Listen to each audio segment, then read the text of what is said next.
গণ অভ্যুত্থানে আওয়ামী লীগ সরকারের পতনের পর গত 10 মাসে সারা দেশে 3,59,798 জন গ্রেফতার হয়েছে। এর মধ্যে 2024 সালের অগাস্ট থেকে ডিসেম্বর পর্যন্ত 5 মাসে গ্রেফতার হয়েছে 1,46,109 জন। চলতি বছরের জানুয়ারি থেকে মে পর্যন্ত 5 মাসে গ্রেফতার হয়েছে 2,13,689 জন। পুলিশ সদর দপ্তরের প্রতিদিনের গ্রেফতার সংক্রান্ত পরিসংখ্যান থেকে এ তথ্য পাওয়া গেছে। অগাস্টের পরের কয়েক মাস পুলিশ প্রশাসন অনেকটা স্থবির ছিল। প্রায় 450 থানা ভাঙচুর ও পুড়িয়ে দেওয়া হয়েছিল। ফলে অগাস্ট থেকে সেপ্টেম্বরে গ্রেফতার ছিল তুলনামূলক কম।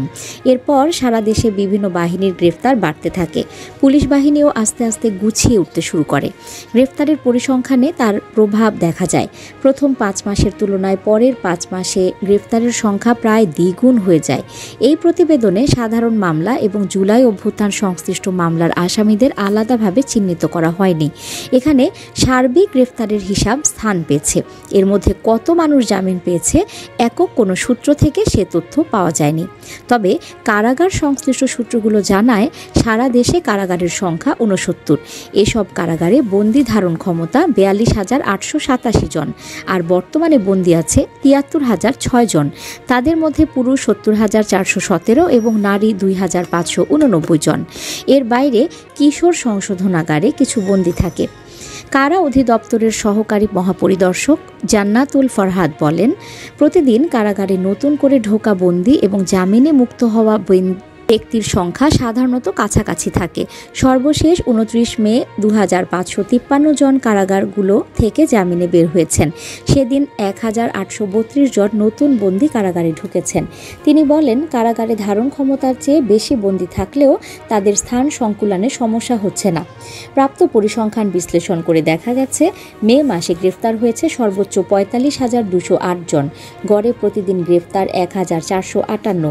অবশ্য প্রথম 5 মাসে প্রতিদিনের গড় গ্রেফতার ছিল 974 জন, আর পরের 5 মাসের দৈনিক গড় গ্রেফতার 1,424 জন।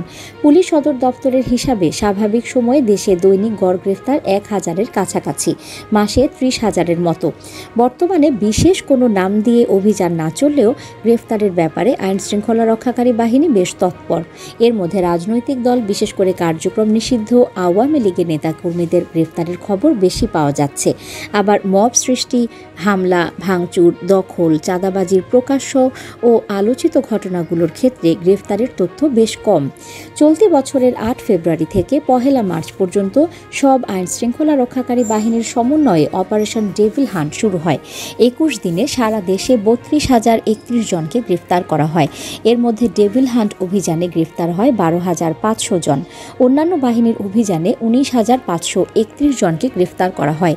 গড়ে প্রতিদিন গ্রেফতার হয় 1,525 জন। এই অভিযান চলাকালে প্রতিদিনের গ্রেফতারের পরিসংখ্যান জানাতো পুলিশ সদর দপ্তর। সেখানে ডেভিল হান্ট ও অন্যান্য বাহিনীর অভিযানে গ্রেফতারের সংখ্যা আলাদাভাবে উল্লেখ করা হতো। পরে ডেভিল হান্ট নাম নিয়ে বিভিন্ন মহল থেকে আপত্তি তোলায় ওই নামে অভিযান বন্ধ করা হয়। পুলিশের পরিসংখ্যান বিশ্লেষণ করে দেখা যায়, এ বছরের শুরু থেকে গ্রেফতারের সংখ্যা ধীরে ধীরে বাড়ছে। জানুয়ারিতে সারা দেশে গ্রেফতার করা হয়েছে 40,042 জন, ফেব্রুয়ারিতে 41,181, মার্চে 43,920 ও এপ্রিলে 43,766 জন। এর আগে 2024 সালের অগাস্টে সারা দেশে গ্রেফতার ছিল 15,492, সেপ্টেম্বরে 16,607, অক্টোবরে 35,192, নভেম্বরে 41,064 ও ডিসেম্বরে 37,326 জন।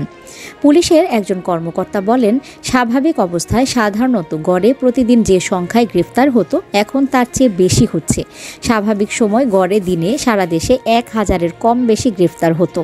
পুলিশ সদর দপ্তরের অতিরিক্ত উপমহাপরিদর্শক অপারেশন শাহজাদা মোহাম্মদ আসাদুজ্জামান বলেন, পুলিশ এখন পুরোপুরি ঘুরে দাঁড়ানোর চেষ্টা করছে, তাই অভিযান ও গ্রেফতারে গতি এসেছে।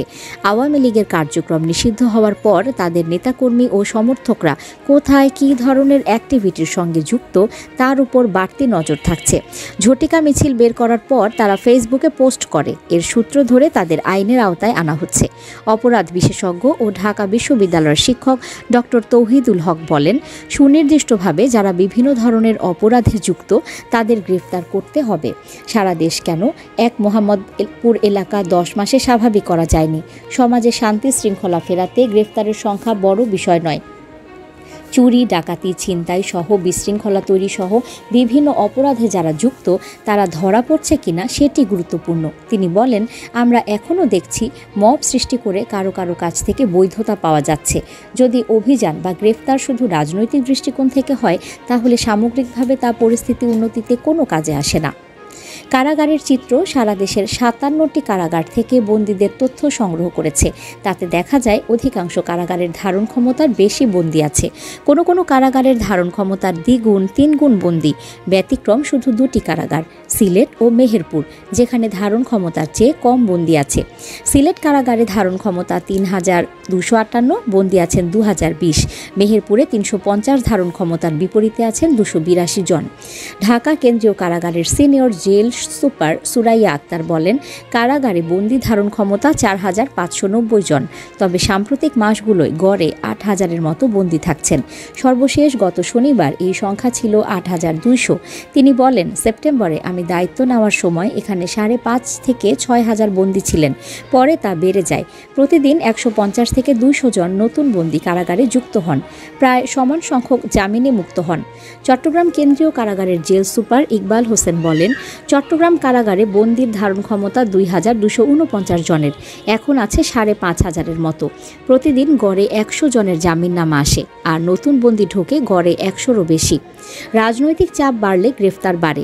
৮ মে গভীর রাতে শাহজালাল আন্তর্জাতিক বিমানবন্দর হয়ে চিকিৎসার উদ্দেশ্যে থাইল্যান্ড যান সাবেক রাষ্ট্রপতি মোহাম্মদ আব্দুল হামিদ। এতে জুলাই গণ অভ্যুত্থানে নেতৃত্ব দেওয়া ছাত্রনেতারা ক্ষোভ প্রকাশ করেন। একে কেন্দ্র করে তারা আওয়ামী লীগ নিষিদ্ধের দাবি নিয়ে প্রধান উপদেষ্টার সরকারি বাসভবন যমুনার সামনে অবস্থান নেন। তাদের সঙ্গে যোগ দেয় জামায়াত, ছাত্র শিবির সহ ইসলামপন্থী কয়েকটি দল। পুলিশের পরিসংখ্যান বলছে, এ সময় সারা দেশে অভিযান জোরদার হয়। ৯ থেকে ২৯ মে পর্যন্ত প্রায় প্রতিদিন গড়ে ১,৫০০-এর বেশি লোক গ্রেপ্তার হয়। এর মধ্যে ১০ মে একই দিনেই গ্রেপ্তার হয় ২,২৭১ জন। ১২ মে আওয়ামী লীগ ও এর অঙ্গ সহযোগী সংগঠনের কার্যক্রম নিষিদ্ধ করা হয়। এরপর আইনশৃঙ্খলা রক্ষাকারী বাহিনীর অভিযান আরও জোরালো হয়। দলটির সাবেক সংসদ সদস্য সহ বিভিন্ন স্তরের নেতাকর্মীকে গ্রেফতার চলছে। এ পর্যন্ত আওয়ামী লীগের ৮৭ জনের বেশি মন্ত্রী, এমপি গ্রেফতার হওয়ার তথ্য পাওয়া গেছে। গতকাল পর্যন্ত ধরলে মে মাসে গ্রেফতার হয়েছে ৪৫,০০০। গত ১৯ এপ্রিল রাজধানীর বিমানবন্দর থানা পরিদর্শনের পর স্বরাষ্ট্র উপদেষ্টা লেফটেন্যান্ট জেনারেল অবসরপ্রাপ্ত জাহাঙ্গীর আলম চৌধুরী বলেছিলেন, আওয়ামী লীগ যেন মিছিল বা সভা সমাবেশ করতে না পারে, সে ব্যাপারে ব্যবস্থা নিতে পুলিশকে নির্দেশ দেওয়া হয়েছে। পুলিশ কর্মকর্তারা পরিস্থিতি নিয়ন্ত্রণে ব্যর্থ হলে তাদের বিরুদ্ধে ব্যবস্থা নেওয়া হবে বলেও হুঁশিয়ারি দেন তিনি। গত ১ মাসে শুধু ঢাকাতেই আওয়ামী লীগ ও অঙ্গ সহযোগী সংগঠনের অন্তত ২৩৬ নেতাকর্মীকে গ্রেফতার করেছে পুলিশ। তাদের মধ্যে সাবেক ৮ সংসদ সদস্য রয়েছেন। গত ১৬ মে বরিশাল ৫ আসনের সাবেক সংসদ সদস্য জেবুন্নেসা আফরোজকে গ্রেফতার করা হয়।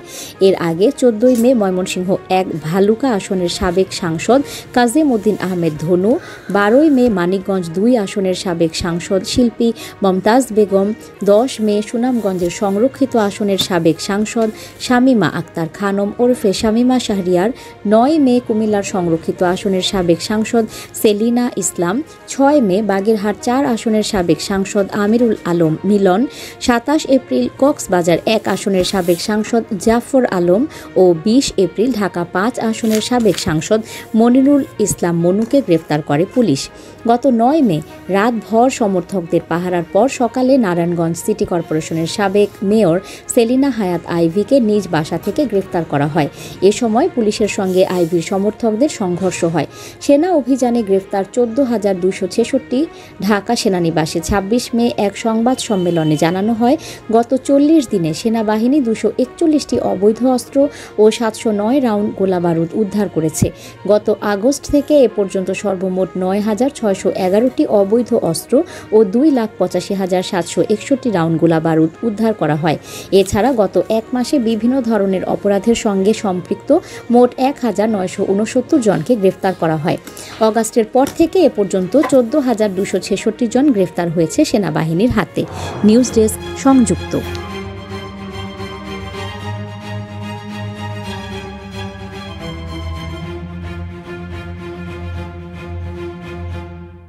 সাবস্ক্রাইব করে সংযুক্তের সঙ্গে থাকুন।